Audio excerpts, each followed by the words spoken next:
का जड़ कर्म चेतन बंधकारु कर्म के अवसान का कह कर स्वरूप यथार्थ जग का जो किया उपकार है उसके लिए जिन वाणी माँ को वंदना शत बार है वंदना शत बार है वंदना शत बार है।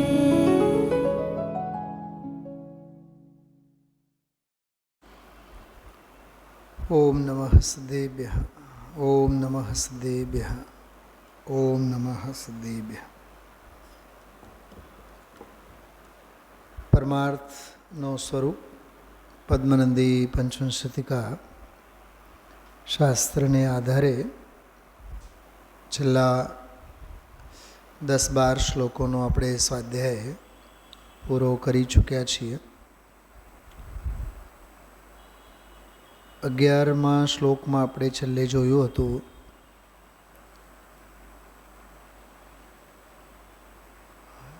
સુખ અને દુઃખ એ કર્મોદયજન્ય સ્થિતિઓ છે, વિકલ્પો છે, તેઓ મારા શુદ્ધાત્મ સ્વભાવ ભાવથી ભિન્ન છે એવી રીતે રાગાદી ભાવોથી, આશ્રવ ભાવોથી, વિકાર અને વિભાવ ભાવોથી રહિત શુદ્ધ સ્વભાવનો અનુભવ યોગી પુરુષ કરે છે। ત્રીજી લીટી એમાં બહુ સરસ છે। સંસ્કૃતમાં મૂળમાં 11મા છંદમાં ઈદ્રગ ભેદ વિભાવનાશ્રિત ધિયામ, ઈદ્રક એટલે આ રીતના, એટલે આવા ભેદ વિભાવના આશ્રિત ધિયામ એટલે ભેદ જ્ઞાનને આશ્રિત એવા, ટૂંકમાં ભેદ જ્ઞાની, ભેદ જ્ઞાનની ધારામય જેમની બુદ્ધિ હોય, મતિ હોય, તેષામ કુતો અહમ સુખી, શું કીધું આ? એવા જીવોને હું સુખી કે હું દુઃખી એવા સંકલ્પ વિકલ્પો ક્યાંથી હોય? બહુ સરસ ભાષા છે એની, સંસ્કૃતમાં મૂળમાં બહુ સરસ છે।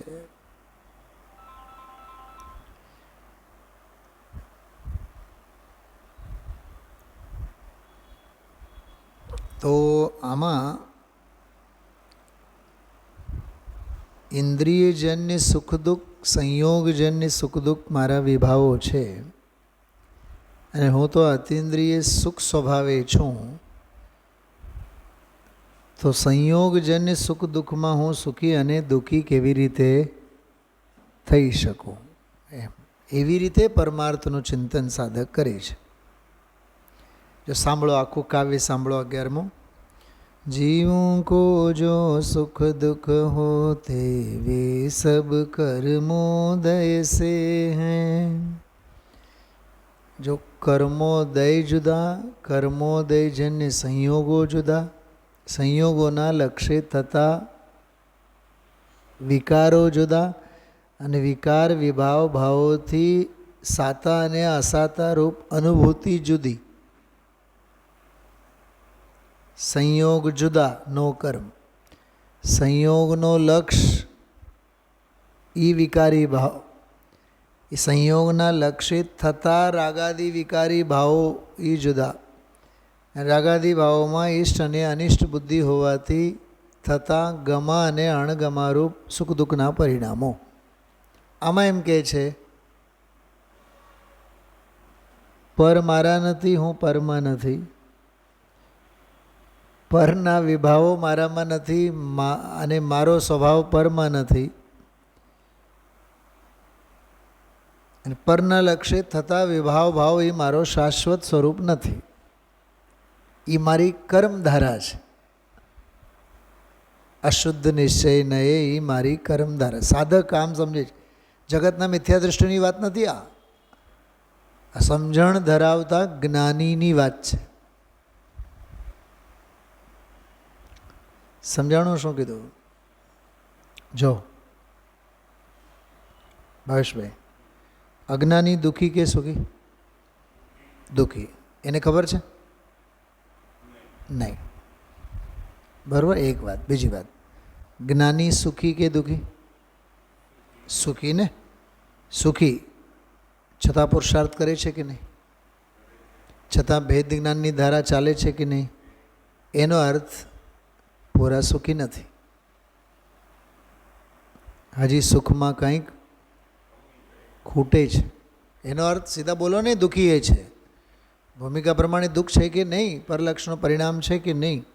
અચ્છા, પ્રભુતાની ખબર પણ જ્ઞાનીને છે, પામરતાની ખબર પણ જ્ઞાનીને છે. તો એનો અર્થ એમ થયો, સુખી એ જ્ઞાની છે અને ભૂમિકા પ્રમાણે દુઃખી પણ જ્ઞાની છે. અને બેઉ દશાનું જ્ઞાન જ્ઞાનીને જ છે. ત્રીજી વાત, ભૂમિકા પ્રમાણે રાગ છે, સુખ છે, દુઃખ છે, અને મારે એને મટાડવું છે, મારે પરિપૂર્ણ સુખી થવું છે. એનું ભાન પણ કોને? જ્ઞાનીને છે. અજ્ઞાનીએ તો તાળાબંધી કરી છે. એને સુખી થવું એની અકલ નથી, અને હું દુઃખી છું એનુંય ભાન નથી. બેચેત પડા મેં સંત, એક પંક્તિ આવે છે પૂજામાં. બેચેત. બેચેત એટલે ચૈતન્ય વિનાનો જડ. હું જડ જેવો છું એમ. સિદ્ધ ભગવાનની પૂજામાં આ પંક્તિ આવે છે. બેચેત પડા મેં સંત. હે સંત સાધક આત્મા, હે સંત સાધક નિર્ગ્રંથ ગુરુજનો, હું તો પરના લક્ષે બેચેત પડેલો છું. 96 નંબરની ગાથાની ભાષામાં કહીએ સમયસારજી, અમૃત સ્વરૂપ ભગવાન આત્મા મૃતક કલેવરમાં મૂર્છાયેલો છે. મૂર્છાયેલો છે એટલે અડધો મરેલો છે.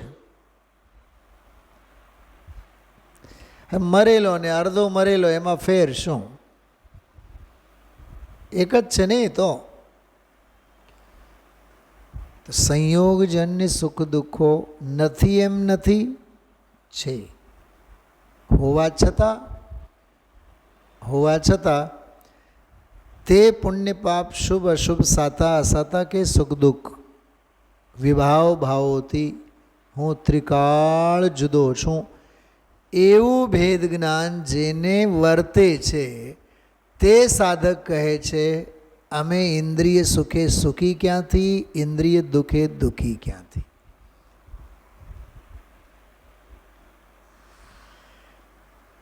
ભેદ જ્ઞાન ધારામય મતિ સે, જો ભેદ જ્ઞાન ધારામય મતિ સે સુખી દુઃખી કૈસે હોવે. તમારી પાસે પુસ્તકમાં છે એ આ નથી, આ જુદું છે. તમે એમાં નજર ફેરવજો એટલે ખ્યાલ આવશે. ભાવ તો એ જ છે. ઉનકે ચિત કો યહ વિકલ્પ કિંચિત ભી કૈસે મલિન કરે. મલિનતા સાવ નથી એમ નથી. મલિનતા ભૂમિકા પ્રમાણે છે. મલિનતાનું જ્ઞાની છે. મલિનતા છે માટે એનું જ્ઞાન થાય છે એમ નહીં, અને જ્ઞાન થાય છે માટે મલિનતા છે એમ નહીં. એ બેઉ વચ્ચે ઉગમણો અને આથમણો કોઈ અપેક્ષા નથી. સમજાણું? મલિનતા એ છે, એનું જ્ઞાને છે. અરે સરાગ દશાની અપેક્ષાએ એનું વેદન પણ છે.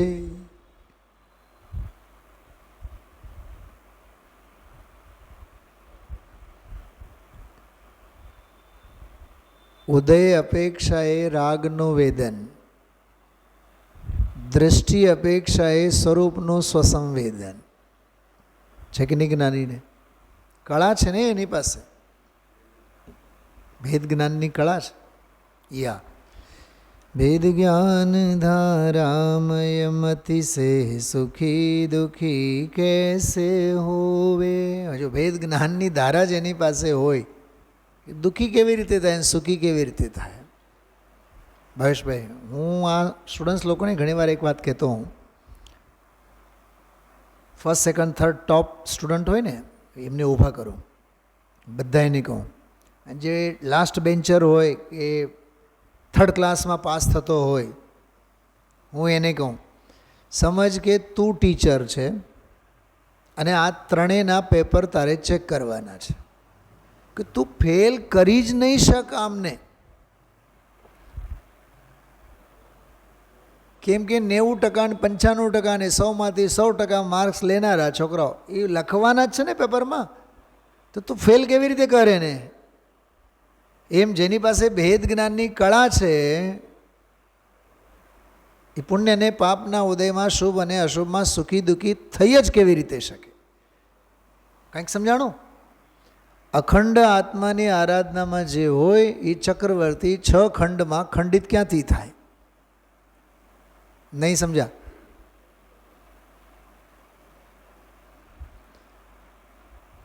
ચૈતન્ય રૂપી આત્મ પરિણતિ અનુભૂતિ રૂપી રમણી સાથે જેણે સગાઈ કરી લીધી હોય એને 96,000 રાણીઓ મોહિત ક્યાંથી કરી શકે? એ એક અનુભૂતિ રમણીનો મોલ જ શું કરે થાય? કેમ કે ઓલી 96,000 તો ઇન્દ્રિય સુખ આપે અને અનુભૂતિ રમણી તો અતિન્દ્રિય છે, તો અતિન્દ્રિયની સરખામણી ઇન્દ્રિય સાથે ક્યાંથી થાય? ઓલી ભૌતિક, ઓલી આધ્યાત્મિક, આંતરિક. આજે પંડિતજી રવિન્દ્રભાઈનું એક સરસ પ્રવચન મેં સાંભળ્યું 30 મિનિટનો, કે શાસ્ત્ર સ્વાધ્યાય શાસ્ત્રાભ્યાસ કરવાનો ફળ ઉદાસીનતા. દામજીભાઈ માત્ર એના એટલા જ વિષય ઉપર એણે આખું 25-30 મિનિટ બહુ સરસ મજાની વાત કરી કે આપણે સ્વાધ્યાય કર્યો, ઉપદેશ શ્રવણ કર્યું, ક્યારે એ સાર્થક થયું કહેવાય કે ફળમાં ઉદાસીનતા આવી જોઈએ.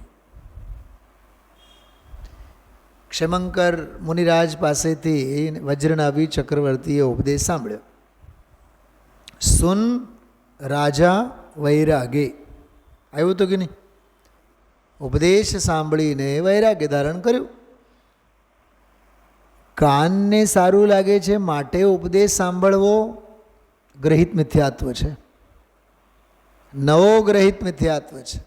શું કીધું? સમય પસાર કરવા માટે સાંભળવો, ટેવ છે માટે સાંભળવો, એ બધો ગ્રહિત મિથ્યાત્વમાં આવે.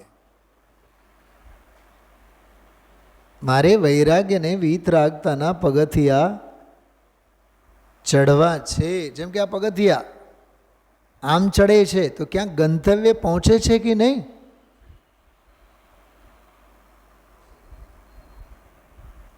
તો તું ઉપદેશ સાંભળે છે તો સાંભળવા પાછળનું કંઈક ગંતવ્ય છે કે નહીં? કે છે. શું? કે વૈરાગ્ય. તો શાસ્ત્રાભ્યાસનો ફળ ઉદાસીનતા. મને તો એમાં જે વ્યાખ્યા આવી એટલી સરસ વ્યાખ્યા કરી કે જે ઉદાસીનતા એટલે શું? તો આગળ બોલ્યા, ઉદાસીનતા એટલે વિષયાનુરાગનું ઘટવું. એટલે પાંચેય ઇન્દ્રિયોના વિષયો પ્રત્યે અનુરાગ ઘટવું જોઈએ. વળી પાછું બોલ્યા કે વિષયાનુરાગનું ઘટવું એટલે શું? કે ધર્માનુરાગનું વધવું.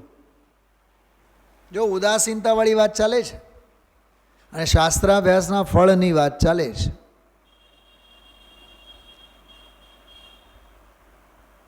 ચોથી એક હજી બહુ જોરદાર વાત આવી, વિષયાનુરાગનું ઘટવું એ તો ઠીક, ધર્માનુરાગનું વધવું એ ઠીક, પણ ખરેખર તો વીતરાગતામાં વૃદ્ધિ થવી. તો શાસ્ત્રાભ્યાસનો સીધો ફળ ક્યાં ટચ થાય છે? વીતરાગતામાં. જો કે શાસ્ત્રના લક્ષ્ય થાય છે એમ નહીં, પણ કેમ કે શાસ્ત્ર સમજાવે છે શું? वीतरागता, वीतरागता की पोषक ही जिनवाणी कहलाती है. તો શાસ્ત્રાભ્યાસ કરવાથી ઉદાસીનતા થાય એનો અર્થ સીધો વીતરાગતા ફળ આવવો જોઈએ. અચ્છા, એમાં એક બીજી વાત કે જેમ જેમ ધર્માનુરાગ વધે તેમ તેમ વિષયાનુરાગ ઘટે, અને જેમ જેમ વિષયાનુરાગ ઘટે તેમ તેમ તત્વાનુરાગ વધે.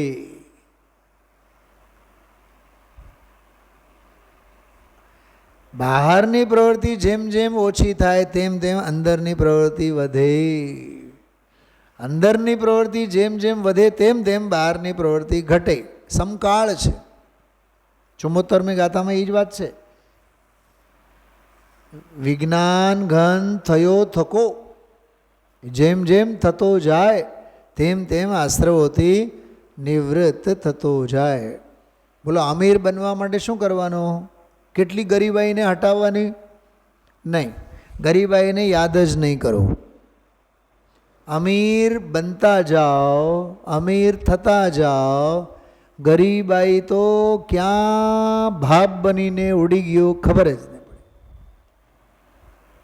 અને ગરીબાઈ ઉપર નજર રાખવાથી ગરીબાઈ નહીં જાય.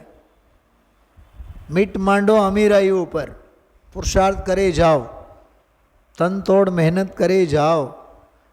પછી જીવનમાં ગરીબાઈ નામની, અચ્છા, એ અમીર જ્યારે થાય તેને કપડાં ફાટેલા હોય, મગજ ફાટેલા હોય,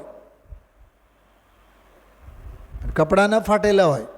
ગરીબ હતો ત્યારે ફાટેલા કપડાં પહેરતો, પણ હવે અમીર થયો ને તો કપડાં બધા બ્રાન્ડેડ પહેરશે. એ ફૂટપાથ પરથી નહીં ખરીદી કરે. ભાવેશભાઈ, એડિડાસ 2000 રૂપિયાની ટી શર્ટ પહેરશે. સમજાય છે? મિડલ ક્લાસવાળો હોય તો સાવ 15,000નો એસી મૂકશે, અને અમીર હોય તો સેન્ટ્રલ એસી, સંડાસ બાથરૂમમાં એસી, આખું સેન્ટ્રલ એસી હશે એનું. તો ઓલા ગરીબનો તો 2000નો બિલ આવે, ઓલાનો 2 લાખનો બિલ આવે. સિલ્વર હાઇટ્સવાળાના એવા જ ઘાટ છે બધા. 3 કરોડના 5 કરોડના ફ્લેટ. મેન્ટેનન્સ દર મહિનાનો જે મેન્ટેનન્સ આવે, ગરીબનું દર મહિને એક નવું ઘર થઈ જાય. શું કીધું?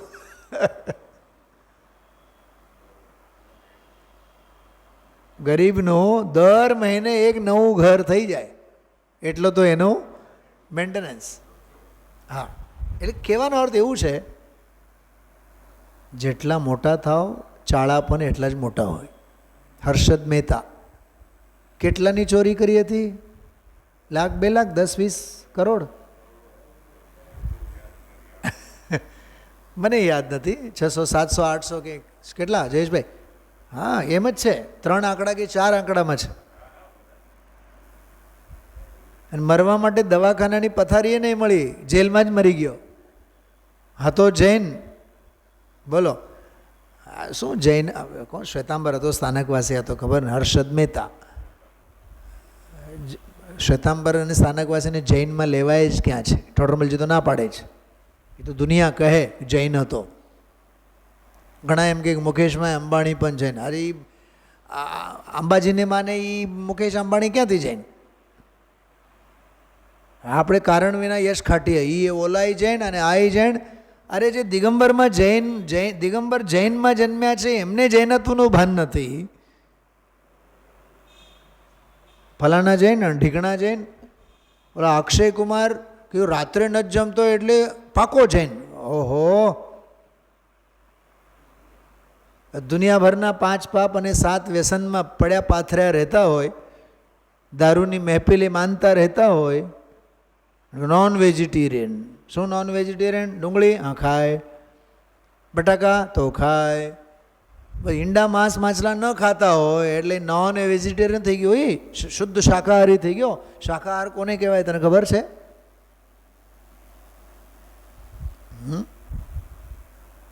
જૈન ઈંડા. હવે તો જૈન ઈંડા વેચાય છે. Jain eggs, Jain cake. હવે જે કેક જે બને છે એમાં શું વપરાય છે? જૈન બ્રેડ. એ મૂર્ખાના બધા સરદારો છે.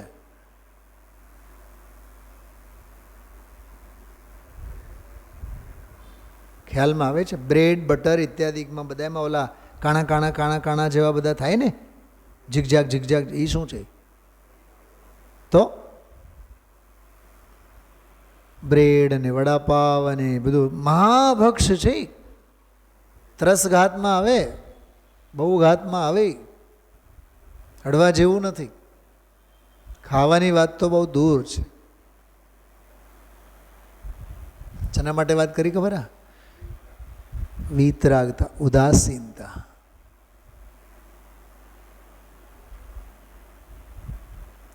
એને રસનેન્દ્રિયના વિષયમાં રસ આવે જ કેવી રીતે? શાસ્ત્ર સ્વાધ્યાય કરેલો હોય, તત્વ સમજતો હોય તો રસનેન્દ્રિયના રસમાં એને રસ આવે જ કેવી રીતે? કેમ કે એની દૃષ્ટિમાં તો અતિન્દ્રિય સ્વભાવ પકડાનો છે. કેટલું સરસ છે 11મો છંદ. હા, ચલો તમારી પાસે જે પુસ્તક છે એમાં જુઓ.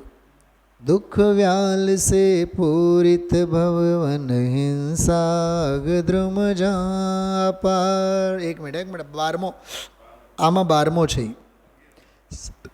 साता और असाता दोनों कर्म और उसके हैं काज, इसीलिए शुद्धात्म तत्व से भिन्न उन्हें माने मुनिराज. वाह, મને એક વિચાર આવ્યા, ખરેખર એ મુનિરાજોનો જ ધન્ય ભાગ્ય છે. એ ભિન્નતાનું ભાન એમને જ છે. જગત તો આખું પડ્યો પાથરેલ છે એમાં. જબ જગ વિષયો મેં, હા, ખ્યાલમાં આવ્યું? ગાફિલ નિદ્રા મેં સોતા હો. હા, એ તો મુનિરાજોનો જ ભાગ્ય છે, નિર્ગ્રંથ સંતોનો જ ભાગ્ય છે.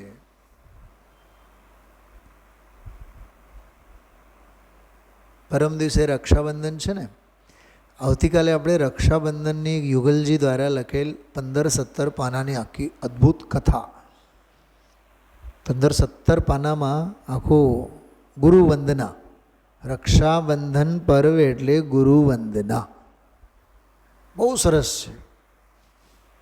કાલે આપણે સ્વાધ્યાય જ એનો લઈશું, કાલે અને પરમ દિવસે 2 દિવસ. શેના માટે યાદ કરી મેં? કે ધન્ય છે તે મુનિ ભગવંતો જેમને ભેદ વિજ્ઞાન વર્તે છે. साता और असाता दोनों कर्म और उसके हैं काज, इसीलिए शुद्धात्म तत्व से भिन्न उन्हें माने मुनिराज. દામજીભાઈ, હમણાં જે સ્વાધ્યાય ચાલે છે ને આપણો સવારનો સ્વાધ્યાય ગુરુદેવશ્રીના 76, 77, 78, 79, એમાં 76, 77 અને 78 3 ગાથામાં એ જ વાત આવી. પૂતગલને જાણતો, પૂતગલના પરિણામને જાણતો, પોતાના પરિણામને જાણતો કોણ? જ્ઞાની. જાણતો જ્ઞાની તે ભાવે પરિણમતો નથી, કેમ કે એ જાણે છે આ દુનિયા પારકી છે.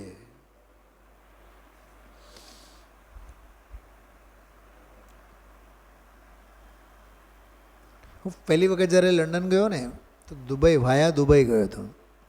તો દુબઈ એરપોર્ટ ઉપર ઉતર્યા અને ખબર નહીં જે પણ ભૂલ થઈ તો પેસેન્જરો બધા જતા હતા એટલે નીચે હું એમની સાથે સાથે ઉતરી ગયો. અને દુબઈ સિટીની અંદર એન્ટ્રી થાય ત્યાં ગેટની સામે જ્યાંથી ઓલે એનું હોય ચેક ઇન હોય ત્યાં સુધી પહોંચી ગયો. ખબર નહીં કોઈ વચ્ચે પોલીસ કે કાંઈ ગાર્ડ બાર્ડ કાંઈ કીધું ને, એમની સાથે સાથે સાથે હું ઉતરી ગયો, સાવ નીચે જ ઉતરી ગયો સાવ. પછી ઓલા હતા ત્યાંના અરેબિયન બધા, એને મેં પૂછ્યું ઇંગ્લિશમાં, તો એણે કીધું કે કે ભાઈ you have to internal change to London, તમે ઉપર વયા જાઓ, પછી ત્યાંથી પછી છે એમ કરીને કીધું. મારી વાત સાંભળો, એ પોઈન્ટે જઈને આપણને ખબર પડી ને કે આ રસ્તો આપણો નથી. શું કીધું? અજાણ્યા રસ્તે આપણે જઈએ છીએ અને આ બાઉન્ડ્રી લાઈનની આગળની દુનિયા આપણી નથી, એ આપણું ડેસ્ટિનેશન નથી.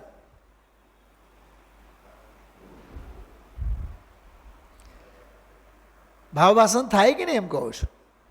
એમ શુભ અને અશુભ ભાવો ભૂમિકા પ્રમાણે વ્રતના, સંયમના, વિદેહ ક્ષેત્રે જવાના, પરમાગમો લખવાના, ઉપદેશ આપવાના, શિક્ષા દીક્ષા દેવાના, ભૂમિકા પ્રમાણે કર્મધારા થયા રાખે. પણ જ્ઞાની તો માત્ર એમને જાણે છે. હજી એક બીજી ભાષામાં, એ મારા પ્રાપ્ય નથી, નિવર્ત નથી, વિકારી નથી. એ પરિણમનની દુનિયા જુદી છે. પણ આવું બધું ભેદ જ્ઞાન હશે તો જ. હા, જો इसीलिए शुद्धात्म तत्व से भिन्न रहे, भिन्न उन्हें माने मुनिराज. मुनिराज એટલે દરેક જ્ઞાની.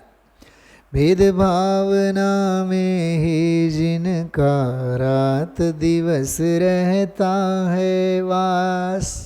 આહા, શેમાં વાસ? ગુફાઓમાં નહીં.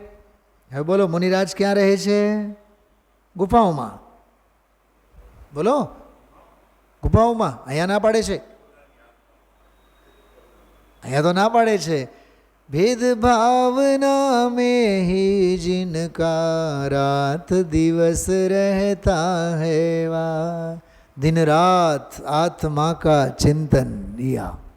ભેદ જ્ઞાનની ભાવનામાં જ નિરંતર.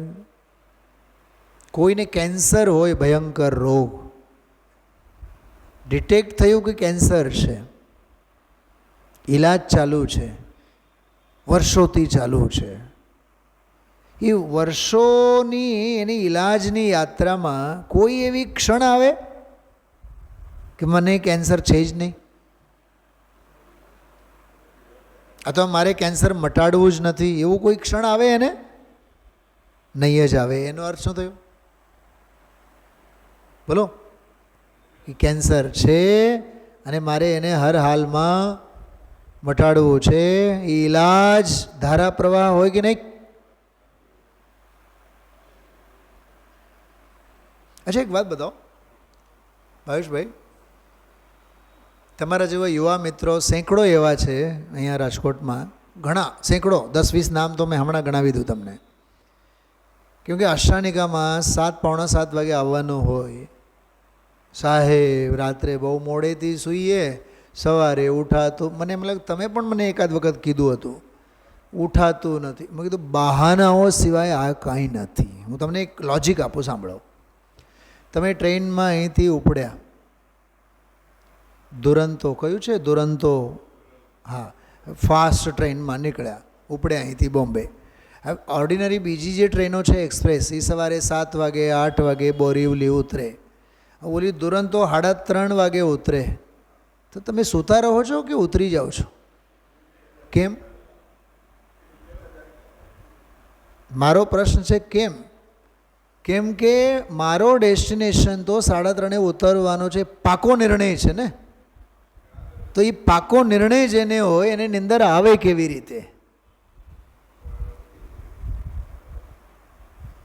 અચ્છા, બીજી એક વાત, મારું ઓબ્ઝર્વેશન છે અને ઘણા મિત્રોએ પણ મને વાત કરી. આ જેટલી લંડન અને અમેરિકા બધી જે ફ્લાઇટ્સ જાય છે ને ઇન્ડિયાથી, એ વહેલી સવારે 2:30 વાગે, 3 વાગે, 4 વાગે, 2 વાગે. કેમ કે ત્યાંના દિવસે જ ફ્લાઇટ ઉતરે. લંડનમાં કોઈ ફ્લાઇટ દિવસ દરમિયાન, રાત દરમિયાન, રાત્રિના સમયે ન લેન્ડિંગ અને ન શું કહેવાય ટેક ઓફ. હા, બોલો, એ ત્યાંના સરકારનો નિયમ કે અમે ફ્લાઇટની સુવિધા આપશું, પણ અમે અમારા નાગરિકોને હેરાન કરીને નહીં. તમને એક લંડનની જ ઘટના બતાવું. મેં તો સ્ટોરી વાંચી છે. લંડનના હિથ્રો એરપોર્ટ પાસે એક ડોસીમાનું મકાન સાવ નજીક. તો સરકારે એમને કરોડો રૂપિયા આપીને કીધું કે ભાઈ નવો મકાન, નવો બંગલો તમે લો, પણ અહીંથી વયા જાઓ. એ કે નહીં, હું રોકાઈશ તો અહીંયા જ. આ મારું મકાન છે, પુશ્તૈની મકાન છે, મારા બાપ દાદાઓએ બધો બનાવેલો, વર્ષોનો મારા આની સાથેના સંસ્મરણો જોડાયેલા છે. હું ક્યાંય નહીં જાઉં, મરીશ તો હું આ જ મકાનમાં મરીશ. એ એક બાઈને લીધે એરપોર્ટના નિયમ બદલાવ્યા અને રાત્રિના સમયે કોઈ ટેક ઓફ નહીં, કોઈ લેન્ડિંગ નહીં. બોલો, એક વ્યક્તિને એમ લીધે. આ હિસ્ટ્રી છે લંડનની. એનો અર્થ શું છે ભાવેશભાઈ? એનો અર્થ એ છે, અમારા દેશમાં અમારો એકે નાગરિક હેરાન ન થવો જોઈએ. બોલો, એના માટે સરકાર નિયમ બદલાવે. બીજો એક તમને દાખલો આપો, સ્પોર્ટ્સની દુનિયાનો. સચિન તેંડુલકર ભારત રત્ન મળ્યો કે નહીં? તો એ કોમનવેલ્થ ગેમ્સ કે સાહિત્ય અને લિટરેચર, એ બધી બાબતોમાં ભારત રત્ન મળે. ક્રિકેટમાં કોઈને ભારત રત્ન નહીં મળે. પણ આખો દેશ ગાંડો થયો. નહીં નહીં ને, ભારત તો લિટિલ માસ્ટર છે ને, ફલાણું છે ને, ઢીકણું છે ને, મળવું જ જોઈએ. રાષ્ટ્રપતિ જેવા રાષ્ટ્રપતિને પણ એ પ્રસ્તાવ પર સાઇન કરવી પડી. નહીં, આપણે બંધારણમાં આપણે આ ક્રિકેટની રમત કે આવી કોઈ પ્રતિભા છે તો એને આપણે ભારત રત્ન આપવો જોઈએ, એમ કરીને એને ભારત રત્ન આપ્યો. એનો અર્થ શું થયો? કે દેશ પોતાના બંધારણમાં, રાષ્ટ્રપતિ પોતાની વિચારસરણીમાં પણ ફેરફાર કરે, અને જો સન્માન લાયક છે તો એનો સન્માન થવો જોઈએ. જેમ મેં લંડનની વાત કરી અને જે ઇન્ડિયાની વાત કરી, તો વિચાર કરો. કહેવાનો અર્થ એવું છે કે સાતા અસાતા આદિ જે કાંઈ છે એ પૂતગલ જેની પરલક્ષી પરિણામો છે, 3 કાળમાં તેઓ મારી મર્યાદામાં નથી. એવું ભેદ જ્ઞાન જેને વર્તતો હોય, એ જ્ઞાતા જ હોય, એને સાતા અસાતા નહીં હોય. સાતા અસાતા ન હોય એટલે એ કરતા અને ભોગતા ન હોય, એ અકર્તા હોય. એ સાતા અસાતા રૂપી કર્મ જ્ઞાનીનું પ્રાપ્ય નથી, જ્ઞાનીનું વિકાર્ય નથી, જ્ઞાનીનું નિવર્ત્ય નથી. એ ઉત્પાદ વ્યય અને દ્રવ્ય એ નથી એનું. જ્ઞાની તો કહે છે જ્ઞાન ભાવે પરિણમવો. એ જ્ઞાનની ક્રિયા, એ આનંદની ક્રિયા, એ મારો પ્રાપ્ય છે, વિકાર્ય છે, નિવર્ત્ય છે. મારા કર્તા કર્મની, મારા વ્યાપકની મર્યાદા મારામાં છે. બિલકુલ સવારનો જ વિષય છે. હા, 76, 77, 78 અને 79 આ ત્રણેય ગાથાનો જ વિષય છે. ફરીથી જુઓ, साता और असाता दोनों कर्म और उसके हैं कार्य, इसीलिए शुद्धात्म तत्व से भिन्न रहे, भिन्न उन्हें माने मुनिराज, भेद भावना में ही जिनका, अर्थात भेद विज्ञान में, भेद भावना में ही जिनका रात दिवस रहता है वास. બેન શ્રીનું વચનામૃત, એમાં શ્રીમદજીનો છંદ છે. સુખધામ અનંત સુસંત ચય, દિન રાત રહે તદ્ધ્યાનમહી. દિન રાત તદ્ધ્યાનમહી. જેમ મેં હમણાં દુરંતોની વાત કરી, મંદિરે પહોંચાતું નથી, પણ 2:30 વાગે દુરંતોમાં ચડી કેવી રીતે શકાય અને ઉતરી કેવી રીતે શકાય? કેમ કે પ્રવાસ ખેડવો એ અમારો જન્મસિદ્ધ અધિકાર છે. જેને જેની ગરજ લાગે એમાં એ જાગૃત થયા વિના નહીં રહે. હમણાં કોઈ આયુર્વેદનો ડૉક્ટર કહે તમને બહુ ભયંકર ડાયાબિટીસ છે, ઓબેસિટી છે, 4 વાગે તમારે રેસકોર્સ ચક્કર મારવા જવું પડશે. 4 વાગે? સાહેબ હું તો 3:30 વાગે ઉઠીશ. દેહને માટે એને બધું જ કરવાની તૈયારી છે. બિલકુલ આ પરફેક્ટ વાત કરું છું. હા, કોરોનાના કાળ બિસ્લરીના પાણી પીનારા ભર ગરમીમાં 3 વખત ઉકાળો પીતા થયા કે નહીં? 3 વખત, એક વાર નહીં. અને હવે ઉકાળાનું નામ લેતો હા કોરોના ગયો એટલે કોના બાપની ભીખ. એટલે માથે આવી પડે એટલે આ જીવને બધું સ્વીકાર હોય છે. આને કહેવાય મોહના ચાળા, આને કહેવાય ચોચલા. હા ભાઈશભાઈ, પકડાય છે વાત? પ્રમાદ નહીં, આળસ નહીં.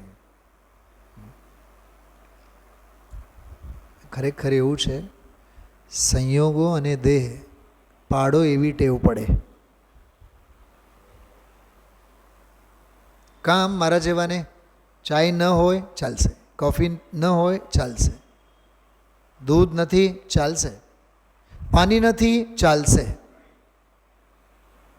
પવન તો છે ને ચાલશે, ફાવશે ને ભાવશે. કેમ કે સ્વભાવ મારી પાસે છે, મારે કોઈ સંયોગોની અપેક્ષા નથી, બંધાણી જ નથી. આપણે બંધાણી જ નથી. કેમ કે સ્વભાવ અબંધ, દ્રષ્ટિ અબંધ પર તો બંધાણી છે ના. હા બોલો, તમે બંને મિત્રો આવો છો બસમાં રોજ, આ ઉંમરમાં તમે 85 વર્ષની ઉંમરમાં બસમાં જગ્યા મળે તો ભલે, નહીં મળે તો ભલે. અરે બસ પણ મળે તો ભલે, ન મળે તો ભલે, જગ્યાની તો વાત ક્યાં લઈને બેઠા છો?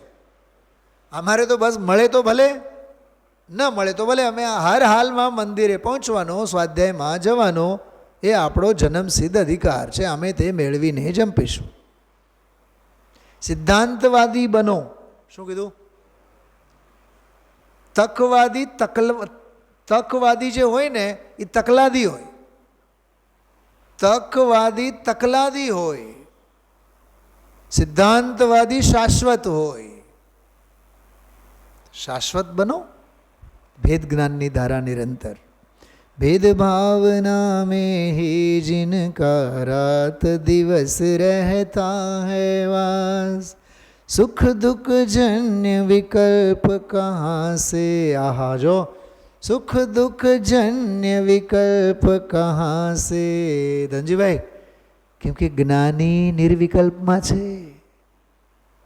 હજી સાંભળો, જ્ઞાની નિર્વિકલ્પમાં છે કેમ કે એનો સ્વભાવ નિર્વિકલ્પ છે. ત્રિકાળ જ્ઞાયક ભાવ નિર્વિકલ્પ છે એટલે ત્રિકાળ જ્ઞાયક ભાવની દૃષ્ટિ થઈ નિર્વિકલ્પ દશા પ્રગટ થાય. તો દશા નિર્વિકલ્પ, સ્વભાવ નિર્વિકલ્પ. તો પર્યાયમાં થતા વિકલ્પોનું ક્યાં સ્વામિત્વપનું, ધનીપત્વપનું લઈને ફરે? सुख दुख जन्य विकल्प कहाँ से रहते ऐसे भवि के पास.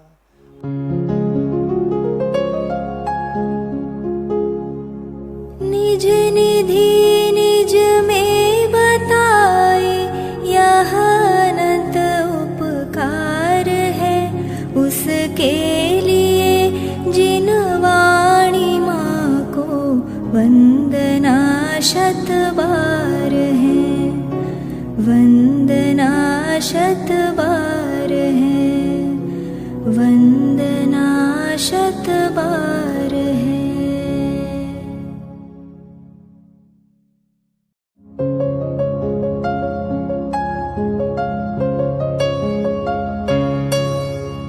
हे जिन वाणी भारती तो ही जपो दिन रैन, जो तेरी शरणा गहे सो पावे सुख चैन.